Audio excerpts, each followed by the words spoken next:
Pada pembahasan kali ini kami akan membahas One Piece lagi. Kali ini pembahasannya cukup menarik, yaitu mengenal lebih dalam semua kru yang ada di topi jerami. Yang mana dalam bajak laut topi jerami cukup unik dibandingkan dengan bajak laut lainnya. Karena di sini mereka bukan tampak seperti bajak laut pada umumnya. Malahan mereka terlihat seperti beberapa sahabat yang berpetualang mengarungi dunia. Tapi sebelum kita menuju topik utama, jangan lupa untuk klik tombol subscribe dan juga tombol loncengnya agar selalu mendapatkan update informasi seputar anime dari kami. Dan berikut penjelasan karakter di bajak laut topi jerami versi efek anime. Monkey D. Luffy. Luffy adalah tokoh dalam anime One Piece. Di awal film bisa menjadi bajak laut dikarenakan ia terinspirasi dari bajak laut Akagami. Dan mulai dari situ, ia berjanji kepada Shanks kalau suatu saat ia bisa melampauinya. Luffy digambarkan sebagai seseorang lucu dan ceroboh. Namun di balik itu semua, ia memiliki insting yang cukup baik. Yang mana ia tahu apa yang harus dilakukan selanjutnya. Dan karena instingnya tersebut, ia juga berhasil membuat bajak laut sendiri. Bahkan ia juga menemukan kru-kru hebat yang membantunya untuk mencapai tujuan tersebut. Menariknya dalam karakter Luffy, ia tidak akan menarik perkataannya. Jadi saat ia sudah menginginkan untuk menjadi raja bajak laut, ia tidak akan menyerah meskipun harus mati. Dari segi kekuatan tidak bisa diragukan lagi karena ia adalah pemakan buah iblis. Tepatnya, ia memakan buah Gomu Gomu no Mi. Pada awalnya, kekuatan Luffy hanya serangan biasa. Namun seiring berjalannya waktu, ia bisa mengkombinasikan dengan jurus barunya yaitu Gear 1-4. Nah, ia menjadi lebih kuat lagi saat ia sudah menguasai Haki. Atas kekuatan itu, Luffy menjadi semakin kuat lagi. Dikarenakan Luffy bisa mengkombinasikan Haki dengan jurus Gear 1-4. Apalagi sekarang Luffy sudah menguasai Haoshoku no Haki tingkat tinggi. Hal tersebut membuat Luffy semakin kuat dan disegani oleh bajak laut termasuk para Yonko. Roronoa Zoro. Karakter ini sangatlah menarik dan misterius, karena sampai sekarang masih belum diketahui masa lalunya yang sebenarnya. Dulu sebelum bergabung di bajak laut topi jerami, Zoro adalah pemburu bajak laut. Ia melakukan hal itu untuk bertahan hidup dan untuk mencapai tujuannya untuk menjadi pendekar pedang nomor 1. Di bajak laut Mugiwara, Zoro bertugas sebagai pelindung kapal dan sebagai penyerang. Karakter ini memiliki ciri yang sangat khas, yaitu ia tidak bisa membaca peta. Jadi ia selalu tersesat saat mencoba mencari jalan sendiri. Nah, tujuannya bergabung ke bajak laut topi jerami adalah untuk menjadi pendekar pedang terkuat, mengingat sang kapten memiliki tujuan untuk menjadi raja bajak laut. Jadi jika benar Luffy bisa menjadi raja bajak laut, maka Zoro saat itu juga akan menjadi pendekar pedang terkuat. Oleh karena itu Zoro mau mengikutinya. Meskipun Zoro memiliki beberapa kekurangan, namun di lain sisi Zoro bisa memutuskan dengan tepat. Itu terbukti saat ia tidak memperbolehkan Usopp untuk bergabung lagi sebelum meminta maaf kepada Luffy sendiri. Jadi di sini Zoro tidak akan memaafkan seseorang, bahkan temannya sendiri yang tidak menghormati kaptennya.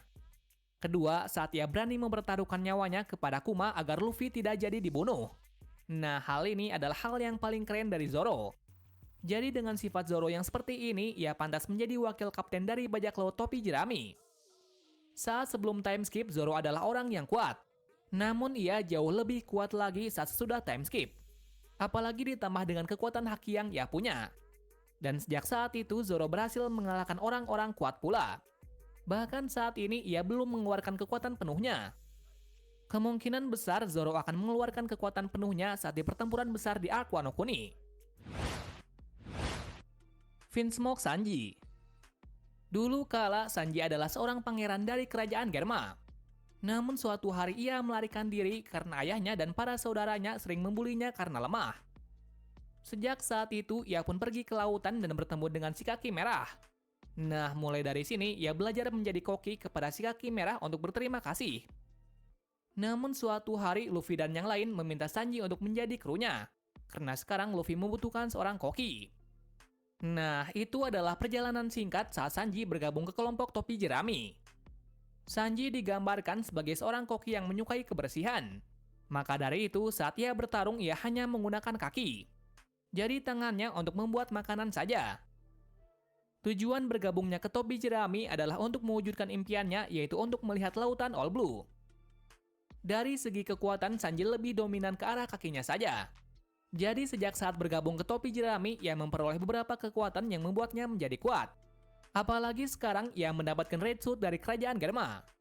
Atas kekuatan tersebut Sanji menjadi semakin kuat. Apalagi Red Suit-nya bisa menghilang. Dan itu adalah kekuatan yang ia inginkan dari dulu kala. Franky. Franky pertama kali digambarkan seperti orang mesum.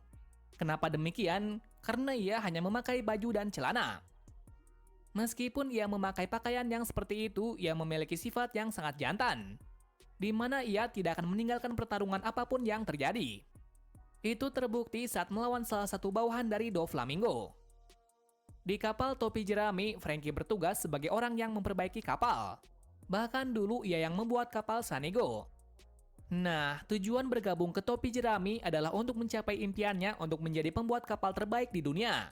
Dan impian kedua adalah mengarungi di kapalnya sampai ke ujung dunia.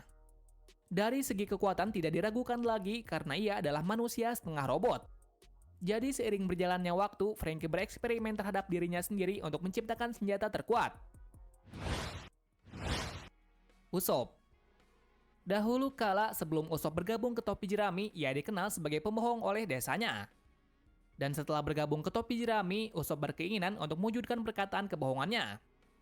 Namun seiring berjalannya waktu, Usopp memiliki tujuan yang pasti, yaitu untuk pergi ke Pulau Elbaf untuk menjadi prajurit terkuat yang ada. Di topi jerami, Usopp bertugas sebagai penembak jitu dan si mekanik. Dalam kepribadiannya, Usopp sangatlah menarik, dikarenakan ia adalah orang yang pengecut. Meskipun begitu, dalam pertarungan Usopp tidak boleh diremehkan, karena dengan kecerdikannya ia bisa mengalahkan orang kuat sekalipun.